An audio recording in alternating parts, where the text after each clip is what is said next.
오늘 우리에게 주신 하나님 말씀은 시편 146편 1절에서 10절 말씀입니다. 구약 908면에 있습니다. 우리 한 절씩 교독하도록 하겠습니다. 할렐루야, 내 영혼아 여호와를 찬양하라. 나의 생전에 여호와를 찬양하며 나의 평생에 내 하나님을 찬송하리로다. 귀인들을 의지하지 말며 돌 힘이 없는 인생도 의지하지 말지니 그의 호흡이 끊어지면 흙으로 돌아가서 그날에 그의 생각이 소멸하리로다. 야곱의 하나님을 자기의 도움으로 삼으며 여호와 자기 하나님에게 자기의 소망을 두는 자는 복이 있도다.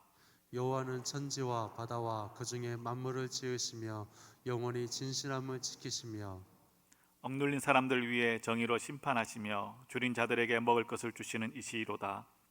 여호와께서는 갇힌 자들에게 자유를 주시는도다. 여호와께서 맹인들의 눈을 여시며 여호와께서 비굴한 자들을 일으키시며 여호와께서 의인들을 사랑하시며 9절 10절 같이 읽겠습니다. 여호와께서 나그네들을 보호하시며 고아와 가부를 붙드시고 악인들의 길은 굽게 하시는도다. 시온아, 여호와는 영원히 다스리시고 내 하나님은 대대로 통치하시리로다. 할렐루야. 아멘.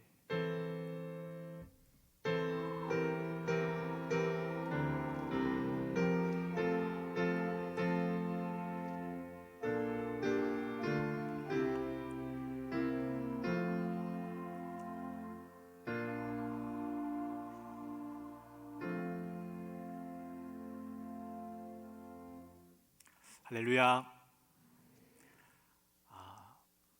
무더운 이제 여름이 지나가고 벌써 9월 달이 되었습니다. 이번 주부터 후반기 특세를 시작하면서 후반기 사역이 이제 시작을 합니다. 시간이 참 빨리 흘러갑니다. 벌써 9월입니다. 그죠? 9월이 시작되면서 문득 올 한 해의 표를 생각해 보았습니다. 다들 아시죠? 하나님을 열망하라. 지금까지 2021년 1월부터 지금까지 지내면서 내가 과연 하나님을 얼마만큼 열망했는가 제 스스로 질문하고 돌아보았습니다.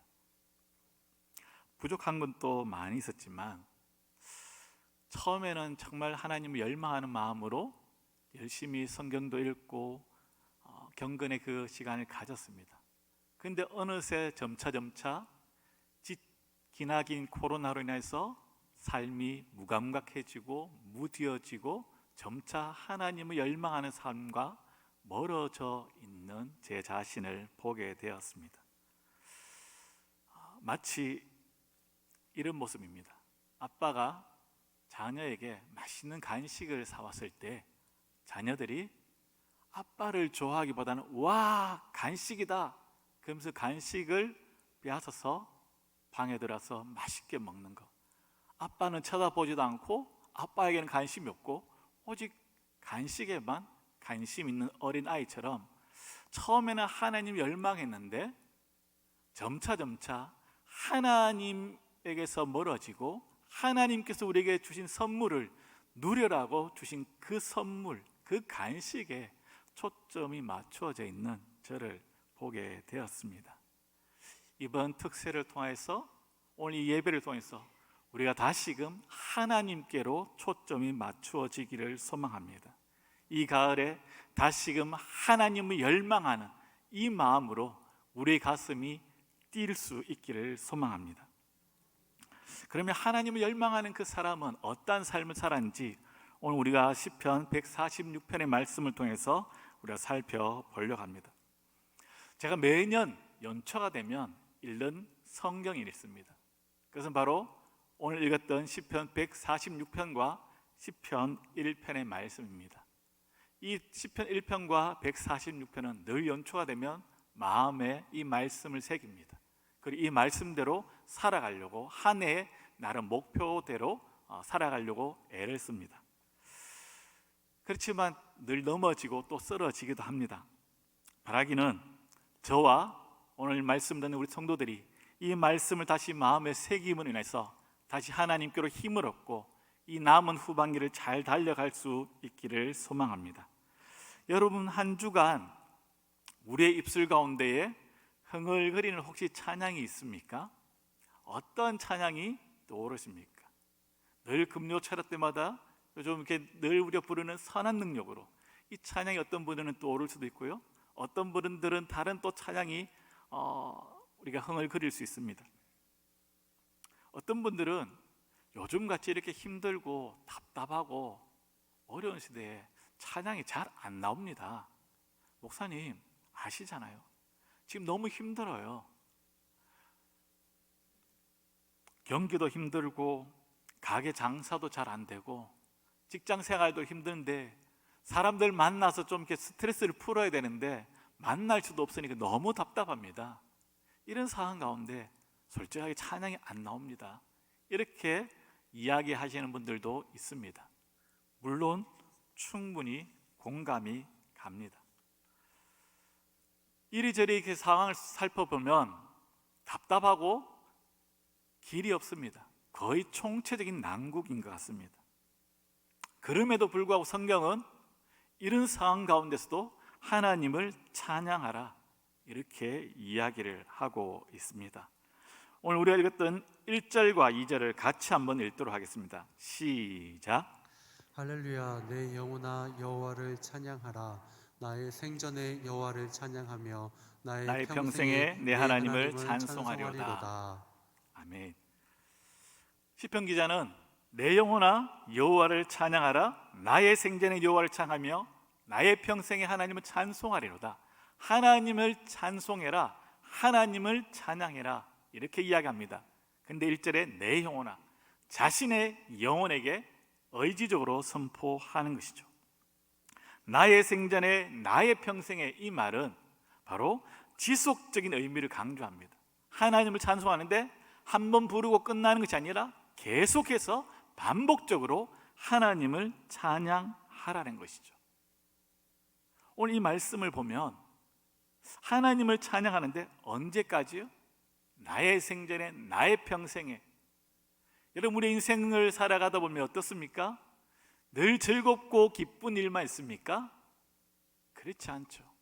즐겁고 기쁠 때는 하나님을 굉장히 기쁘게 찬양합니다. 오래도록 찬양합니다. 찬양하지 말라 해도 찬양을 하죠. 내가 생각한 대로 모든 일들이 이루어지면 하나님께 신나게 찬양합니다. 근데 오늘 말씀 보면 어떻습니까? 기쁠 때나 즐거울 때나 내가 생각한 대로 모든 것들이 이루어졌을 때만 찬양하라고? 아니죠. 내가 생각하지 못한 일들이 일어날 때, 내가 계획한 대로 이루어지지 않을지라도 우리의 삶의 고난과 어려움이 찾아왔음에도 불구하고 그때에도 하나님을 찬양하라는 거예요. 사업이 실패하고 우리의 자녀들이 직장에서 나오게 되고 자녀 손자가 또 대학에 떨어지게 되고 이런 답답하고 힘든 그 상황 가운데서도 지속적으로 하나님을 찬양하라는 거죠. 그래서 계속해서 찬양하는 것이 어려울까요? 쉬울까요? 어렵죠. 왜냐하면 상황이 계속 바뀌거든요. 늘 우리가 기대한 그 상황만 나타나지 않거든요. 우리 인생은 즐거울 때도 있고 기쁠 때도 있지만 슬프고 괴롭고 힘든 그 날들도 있기 때문이죠. 우리 인생은 어떻습니까? 그 상황과 환경에 또한 영향을 받기 때문이죠. 그런데 내가 생각한 대로 모든 것들이 이루어지지 않을지라도 하나님을 찬양하라고 이야기합니다. 간혹 어떤 분들은 이렇게 이야기합니다. 내가 계획한 대로 이루어지지 않은 것이 얼마나 다행인지 모릅니다. 내가 계획한 대로 이루어지지 않은 것이 하나님의 은혜입니다. 이렇게 고백하는 분도 있었습니다. 지나고 나면 내가 계획한 대로 안 간 것이, 이루어지지 않은 것이 정말 하나님의 은혜였구나, 이렇게 고백을 하는 것이죠. 문제는 성경을 볼 때마다 하나님을 찬양해라, 우리의 기분과 우리의 상황과 우리의 환경과 관계없이 하나님을 높여라, 하나님을 찬양하라, 하나님을 예배해라, 이렇게 이야기합니다. 그렇다면 어떻게 하면 하나님을 찬양할 수 있겠습니까? 그것은 바로 첫 번째 우리가 기억해야 될 것은 내가 원하지 않은 그 환경과 일들에 대해서 하나님의 신실하신 성품을 기억해야 됩니다. 또한 하나님의 그 신실하신 성품뿐만 아니라 하나님의 그 놀라운 계획이 있음을 우리가 믿어야 하는 것입니다. 지금 당장 눈앞에 그 어려움과 그 고난, 우리의 머리로 이해가 되지 않습니다. 그러나 하나님의 그 성품이 어떻습니까? 우리를 사랑하시고 우리에게 좋은 것을 주시기를 원하시는 분이시고 우리에게 가장 적절한 것으로 인도하시는 선한 목자 되시는 분임을 믿기 때문에 어떻습니까? 그 하나님을 찬양하는 것이죠. 지금 당장 나에게 일어난 그 일이 이해가 되지 않지만, 고난이 있고 어려움이 있지만, 이것은 분명히 하나님의 그 놀라운 계획하심이 있을 거야. 하나님의 그 놀라운 계획하심이 있다는 것은 전능하신 그 하나님께서 내 삶을 다스리고 간섭하고 계시다는 것입니다. 야고보서 1장 2절에서 4절 말씀이 이렇게 이야기합니다. 제가 한번 읽겠습니다. 너희가 여러 가지 시험을 당하거든 온전히 기쁘게 여기라. 이는 너희 믿음의 시련이 인내를 만들어내는 줄 너희가 알미라. 인내를 온전히 이루라. 이는 너희로 온전하고 구비하여 조금도 부족함이 없게 하려 함이라. 무슨 말입니까? 믿음의 그 시련을 통해서 우리가 온전하여지고 우리가 부족함이 없는 사람으로 만들어진다는 것이죠. 이 어려움과 이 고난, 왜 내게 이것이 일어났을까? 이해가 안 됩니다. 그러나 성경은 믿음의 그 시련을 통해서 우리의 인격이 다듬어진다는 것입니다. 우리의 믿음이 자라난다는 것입니다. 우리가 하나님 앞에 온전한 사람으로 세워진다고 말씀하는 것입니다. 또한 두 번째 우리가 하나님을 찬양할 수 있는 것은 지금 우리에게 일어나는 그 일들이, 이 어려움과 이 고난이 끝이 아님을 기억해야 됩니다. 결국엔 우리에게 승리가 있음을 믿으면 하나님을 찬양할 수 있습니다. 지금 당하는 이 고난, 어려움 계속해서 지속되지 않습니다. 고난당하고 계속 끝까지 평생 동안 어려움과 환난을 찾아오는 분이 없습니다. 분명히 이 고난 이후에 하나님께서 기쁨과 즐거움을 우리에게 주시는 것이죠. 하나님은 반드시 우리의 삶을 회복시켜 주신다는 것입니다. 잠시 이 고통의 터널을 지나갈 뿐입니다. 이 고통의 터널을 지나면 우리의 삶에 밝은 빛이 비추어질 것입니다. 어떤 분은 사업에 실패하고요, 개인이 파산합니다. 그런데 그것으로 머물러 있지 않습니다. 다시 일어서는 분을 보았습니다. 다시 어떻게 일어서지? 고민하고 기도하고 그 사업을 다시 일으켜 세우는 것을 보았습니다. 어려움을 당할 수 있지만 그것이 끝이 아닙니다. 그리고 세 번째는 우리 삶에 하나님을 의지적으로 찬양을 해야 됩니다. 분명히 어려움과 고난이 있으면 찬양이 잘 나오지 않습니다. 그러나 오늘 말씀처럼 내 영혼아, 우리 영혼에게, 자신에게 의지적으로 하나님을 찬양하라고 선포하는 것입니다. 왜 그렇습니까? 하나님을 찬양하면 우리의 마음속에 불평이 떠나가는 것입니다. 여러분 한번 혹시 불평해 보셨나요? 불평을 하면 한 가지 불평으로 끝나는 것이 아니라 불평은 꼬리를 물고 꼬리에 물고 계속 이어진다는 사실입니다. 불평하면 불만족스럽고 그리고 짜증이 나게 됩니다. 예를 들어 몸이 안 좋아서 건강이 나빠요. 건강이 안 좋아서 힘이 들고 어렵습니다. 그런데 이것을 자꾸 불평하면 어떻습니까? 이것으로 끝나는 것이 아니라 옆에 있는 사람이 꼴 보기 싫은 거예요. 에이, 저 사람이 왜 내 옆에 있을까? 막 이렇게 짜증이 나요. 사람만 짜증 날까요? 자기가 입은 옷도 막 짜증 나는 거예요. 에이, 오늘 이 옷이 왜 이렇게 마음에 안 들어? 기분이 상해. 그러니까 이제 또 차를 타고 운전해 나가면 어떻습니까? 왜 저 앞에 차는 왜 빨리 안 가는 거야? 아니 저 차가 갑자기 끼어드네. 막 짜증이 나고 화가 나는 거죠. 그러면서 어떻습니까? 오늘 날씨 정말 덥네. 더워서 운전하기 너무 힘들어. 비가 오면 어떻습니까? 비가 온다고 또 힘들다고 짜증내고, 추우면 춥다고. 불평을 하기 시작하면 하나로 끝나는 것이 아니라 연속으로 계속해서 오리를 문다는 것이죠. 그런데 이 불평을 끊을 수 있는 게 바로 찬양이에요. 하나님을 찬양하게 되면 불평이 사라져요.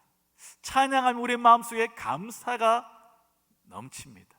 찬양을 하게 되면 우리 마음속에 기쁨이 생기는 것이죠. 그러면서 찬양 가운데 우리의 마음이 하나님의 나라가 임하게 되는 것입니다. 항상 하나님을 찬양하는 사람, 그 사람은 시선을 세상을 향해서 바라보는 것이 아니라 하나님을 바라보는 사람입니다. 눈앞에 있는 그 어려움과 환경과 상황에 함몰되지 않고 하나님께 초점을 맞춘 그 사람이 하나님을 찬양할 수 있는 것입니다.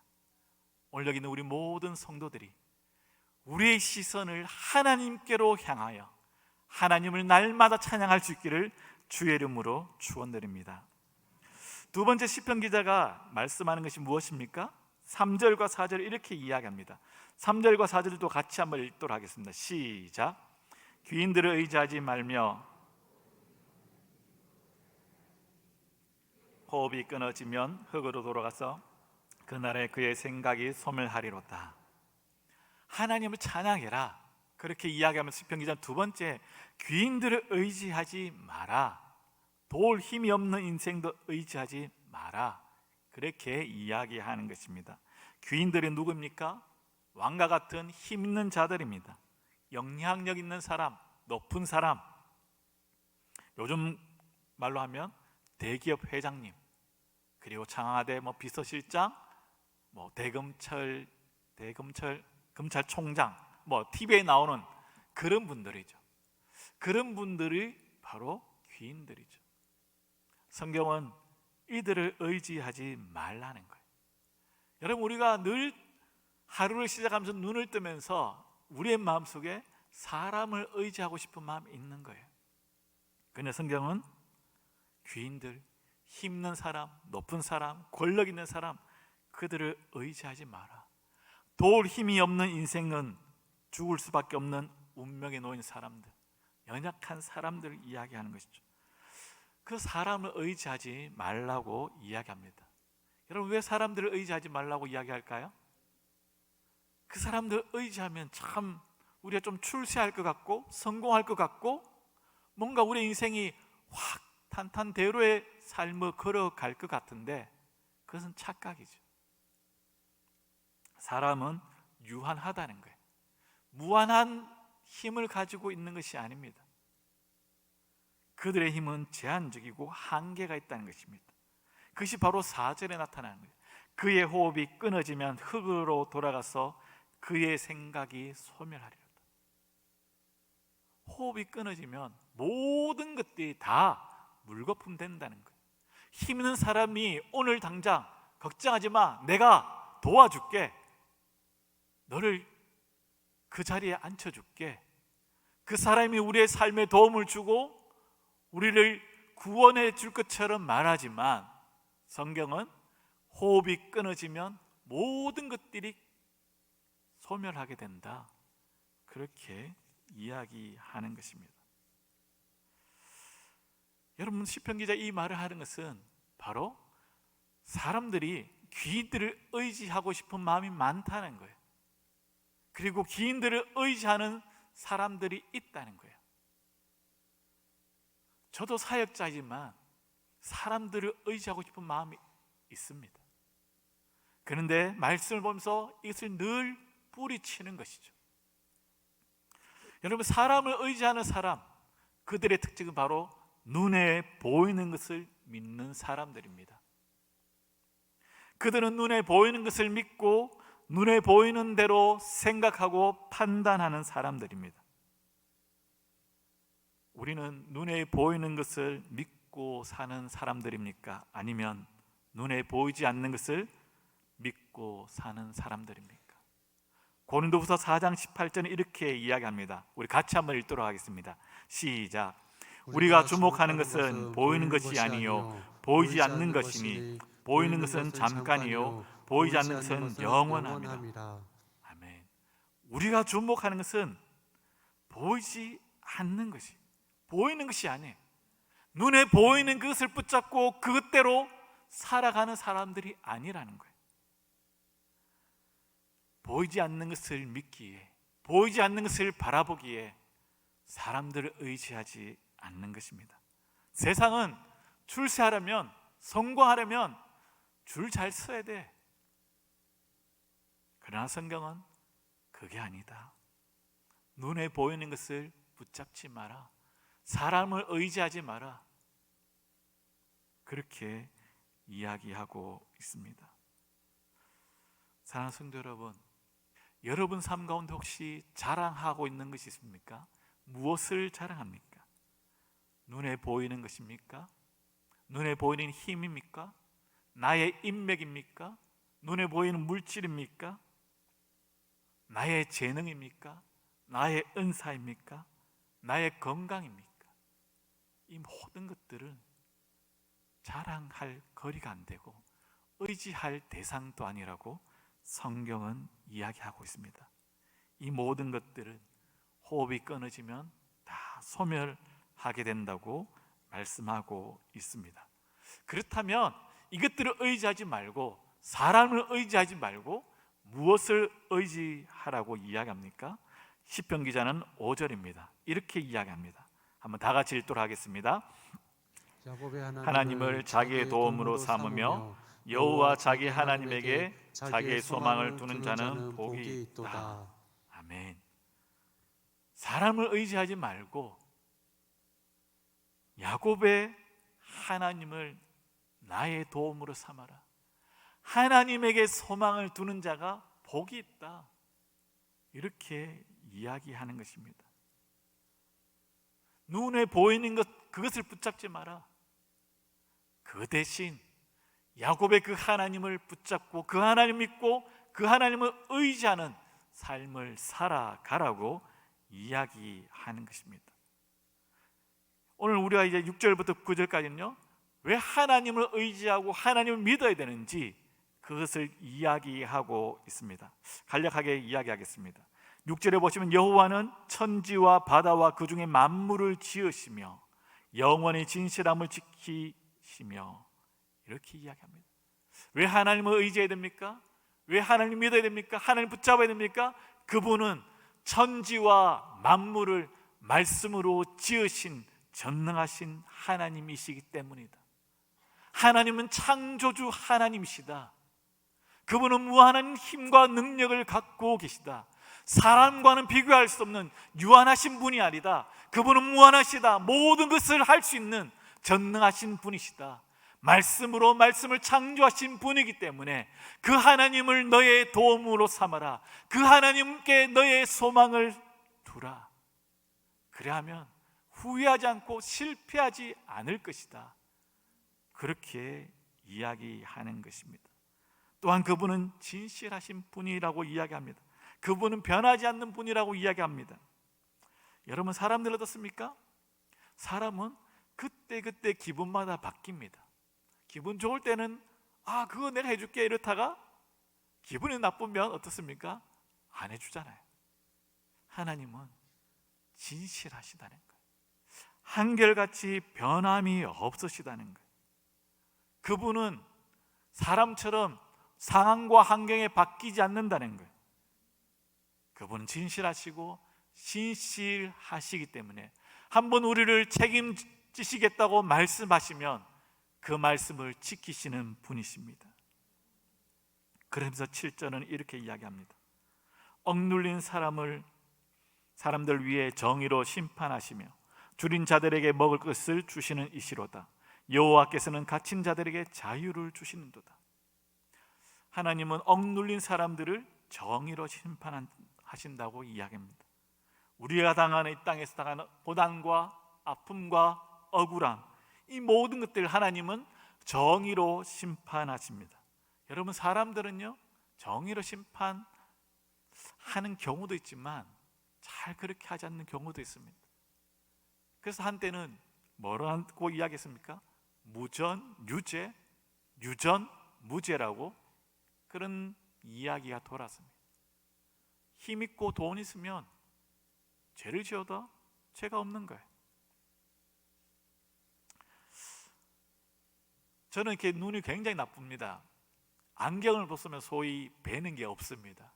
그래서 움직이면 저건 사람이구나, 움직이지 않으면 저건 물건이고 그냥 정지해 있는구나, 그 정도로 눈이 나쁩니다. 그래서 안경점에 가면 아유 선생님, 이 정도로 눈이 나쁘면 군대 안 갔겠, 면제겠네요, 이렇게 이야기를 많이 합니다. 근데 저는 참 다행인지는 모르겠지만 3급으로 군대를 갔습니다. 그래서 가는 데마다 이 정도 눈이 나쁘면 군에 못 가는데요, 이런 이야기를 들었는데 저는 군대를 갔고, 근데 제 친구 중에서 눈도 좋고 건강하고 모든 게 다 너무나 체격도 좋은데, 단지 저와 다른 것은 집이 좀 잘 살고 아버지가 좀 타고난 좀 훌륭한 분이었어요. 근데 그 친구는 이유는 무엇인지는 모르지만 군대를 안 갔습니다. 저는 눈이 나쁨에도 불구하고 군대를 갔고 이 정도는 면제인데 그렇게 이야기하지 갔습니다. 참 세상을 보면 예전에, 물론 옛날입니다, 그때는 이렇게 되었죠. 세상은 정의로 심판해야 되는데 사람이 그렇지 않다는 것이죠. 그러나 하나님은 정확하게 공의로 심판하신다고 이야기하는 것입니다. 그러면서 줄인 자들에게 먹을 것을 주신다 이야기합니다. 그리고 갇힌 자들에게 자유를 주신다고 이야기합니다. 여러분, 줄인 자들에게 먹을 것을 주시고 갇힌 자들에게 자유를 주시고 맹인들의 눈을 여시는 하나님, 이 말씀을 자세히 생각하면 어떻습니까? 줄인 자들에게 먹을 것을 주신다, 배고픈 자에게 먹을 것을 주신대요, 맹인들의 눈을 열어주신대요, 갇힌 자에게 가장 그들이 원하는 것이 무엇일까요? 바로 자유입니다. 그들에게 자유를 주신대요. 그렇다면 지혜가 없는 자에게 지혜를 하나님은 주실 수 있습니다. 건강이 필요한 자에게 건강을 주실 수 있는 분이십니다. 물질이 필요한 자에게 물질을 주실 수 있는 분입니다. 쉼이 필요한 자에게 쉼을 하나님은 주실 수 있는 분입니다. 그렇기 때문에 그 하나님을 믿고 의지하라는 것입니다. 여호와께서는 맹인들의 눈을 여시며 여호와께서 비굴한 자들을 일으키시며 여호와께서 의인들을 사랑하시며, 맹인들의 눈을 하나님께서 고치시고 비굴한 자를 일으키시며, 비굴한 자는 원수의 압제로 인해서 압박당한 자들, 그리고 낮은 자리에 있는 천한 자들입니다. 그들을 일으키신다는 것입니다. 그들을 위로해 주시고 그들을 회복시켜 주신다고 말씀하고 있는 것입니다. 그렇기 때문에 하나님을 믿고 하나님을 붙잡으라고 이야기하는 것입니다. 그러면서 9절은 이렇게 이야기합니다. 여호와께서는 나그네들을 보호하시며 고아와 갑을 붙드시고 악인들의 길은 굽게 하신도다. 하나님은 나그네들을 보호하신대. 나그네와 고아와 가부를 붙들어 주신다고 이야기합니다. 힘이 없는 자들, 연약한 자들 하나님께서 지키시고 보호하시고 그들을 붙잡아 주신다고 말씀하고 있는 것입니다. 그러면서 의인들은 사랑하시지만 그 다음 악인들의 길은 굽게 하신도다. 의인들은 하나님께서 사랑하신대. 여기서 의인은 누구일까요? 바로 죄를 짓지 않는 사람이 아니라 하나님을 의지하는 사람, 하나님 말씀대로 살아가려고 노력하는 사람, 그들이 바로 의인입니다. 그들은 하나님께서 사랑하십니다. 그런데 반대로 악인들은 그들의 길을 굽게 하십니다. 근데 여기서 악인들의 길을 굽게 한다는 이 단어가 미완료형을 쓰고 있는데요, 지금 악인들의 그 길이 지금의 탄탄대로입니다. 잘 되고 있습니다. 그러나 그들의 길이 언젠가는 마지막에는 굽게 한다는 거예요. 그들이 물거품이 되고 모든 그들의 그 계획과 길들이 넘어지게 된다. 그렇게 하겠다고 하나님께서 말씀하고 있는 것입니다. 시편 37편 23절과 24절에 이렇게 이야기합니다. 여호와께서 사람의 걸음을 정하시고 그의 길을 기뻐하시나니 그는 넘어지나 아주 엎드러지지 아니함은 여호와께서 그의 손으로 붙드심이로다. 의인의 걸음이 잠시 넘어질 수 있지만 완전히 엎드러지지 않는다고 이야기합니다. 하나님께서 의인의 그 걸음을 인도하시고 의인의 그 길을 지켜주신다고 이야기합니다. 그러나 그에 반해 악인의 그 모든 길은 마지막에는 물거품이 되고 굽게 하신다고 하나님께서 말씀하고 있는 것입니다. 오늘 우리가 읽었던 6절에서 9절까지 이 말씀을 쭉 보면 한 가지 특이한 게 있습니다. 그 중에 만물을 지으시며 진실함을 지키시며 억눌린 사람들 위해 정의로 심판하시며 줄인 자들에게 먹을 것을 주시는 이시로다. 갇힌 자들에게 자유를 주신도다. 이 분사형, 동사를 분사형으로 쓰고 있습니다. 현재형으로 쓰고 있다는 것이죠. 즉 무슨 말인가 하면 이 분사형 표현은 행위의 지속을 강조하고 있다는 것입니다. 즉 이것은 하나님께서 과거에 그들을 지키시고 보호하시고 돌보시고 먹을 것을 주시는 그 하나님은 끝나는 것이 아니라 오늘날도 지금 하나님께서 일하고 계신다는 것을 시편 기자는 강조하고 있는 것입니다. 하나님께서 오늘 우리에게 말씀하는 것이죠. 지금 하나님께서 사랑하는 아들아, 사랑하는 딸아, 내가 너를 붙들고 있다. 내가 너를 보호하고 있으며 내가 너에게 필요한 것들을 채워주겠다. 내가 너의 그 모든 것을 공급해 주겠다. 난 너를 여전히 사랑하고 있으며 너를 인도하는 분이라고 그렇게 이야기하는 것입니다. 과거의 그 하나님, 시편에 나타난 그 하나님으로 끝나는 것이 아니라 하나님은 지금도 우리의 삶에 관심을 갖고 계시며 우리를 지키시고 우리를 향해서 불꽃 같은 눈으로 바라보고 있다는 것입니다. 그래서 우리에게 필요한 것들을 채워주시고 주시는 분입니다. 그래서 그 하나님을 믿고 의지하는 자가 복이 있다고 이야기하는 것입니다. 말씀을 마무리하겠습니다. 사랑하는 성도 여러분, 우리 오늘부터 하나님을 늘 찬양할 수 있기를 소망합니다. 우리의 상황과 우리의 환경에 관계없이, 나의 기분에 관계없이, 내 기분이 좀 다운되고 내 눈앞에 우리 가정에 어려움이 있을지라도 그 하나님의 그 놀라운 계획하심을 믿으며 하나님께서 이것을 통해서 우리를 다듬으시고 우리를 성숙케 하심을 믿으며 하나님 앞에 찬양할 수 있기를 소망합니다. 또한 눈앞에 있는 그 귀인들을 의지하는 것이 아니라, 도울 힘이 없는 인생을 의지하는 것이 아니라 야곱의 그 하나님을 나의 도움으로 삼으며 하나님께 소망을 둘 수 있기를 주의 이름으로 축원드립니다.